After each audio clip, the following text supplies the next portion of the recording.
অবিরাম হত্যাযজ্ঞে নিশ্চিহ্ন হতে বসেছে গাজার বেশ কয়েকটি শহর। সুজাইয়া আবাসিক এলাকায় ভবনগুলোতে একাধিক ইসরায়েলি হামলায় ব্যাপক হতাহত হয়। ধ্বংসস্তূপের নিচে চাপা পড়েছেন অনেকে। অধিকৃত পশ্চিম তীরের বালাতা শরণার্থী শিবির এবং নিকটবর্তী নামলুসে নতুন করে বড় ধরনের অভিযান চালিয়েছে ইসরায়েলি বাহিনী।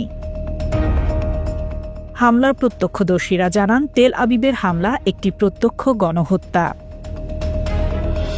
এদিকে ৬ সপ্তাহ ধরে অবরুদ্ধ গাজায় শেষ খাবারটুকু ফুরিয়ে যাচ্ছে। মার্চের শুরু থেকেই গাজায় ঢোকার চেকপয়েন্টগুলো বন্ধ করে রেখেছে ইসরায়েল। ফলে ঢুকতে পারছে না ত্রাণবাহী ট্রাক। শীঘ্রই এই চেক পয়েন্টগুলো খোলা না হলে ক্ষুধায় নিশ্চিতভাবেই মৃত্যু হবে বেশিরভাগ গাজাবাসীর।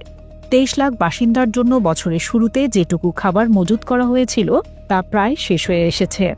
জরুরি খাবার বিতরণ থেমে যাচ্ছে, বেকারিগুলো বন্ধ, বাজারগুলো খালি।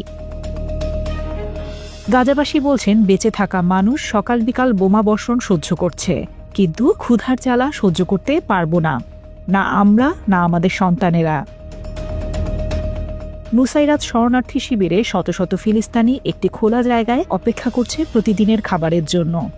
গাজায় জরুরি খাবার বিতরণ যেসব ত্রাণ সংস্থা চালাচ্ছে তারা বলছে, যদি নতুন করে খাবার ঢুকতে না পারে তাহলে আর কয়েকদিনের মধ্যেই তাদের এই খাবার বিতরণ বন্ধ করে দিতে হবে।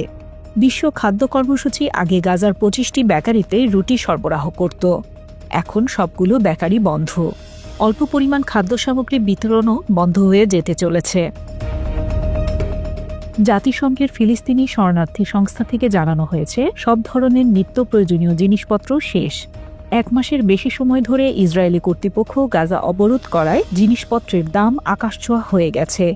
এর মানে শিশুরা, নবজাতকেরা না খেয়ে ঘুমোতে যাচ্ছে। প্রতিদিন খাদ্য সামগ্রী ছাড়া গাজা গভীর দুর্ভিক্ষের দিকে আরও এক ধাপ এগোচ্ছে। আর ইসরায়েলি সেনাবাহিনী বলছে, গাজা শাসনকারী হামাস যোদ্ধাদের হাতে যাতে ত্রাণ না পৌঁছে সেজন্যই তারা সব সরবরাহ বন্ধ রেখেছে। হামাস তাদের বিরুদ্ধে এমন অভিযোগ অস্বীকার করেছে, বরং ইসরায়েলকে ক্ষুধাকে যুদ্ধকৌশল হিসেবে ব্যবহারের অভিযোগ করেছে দলটি।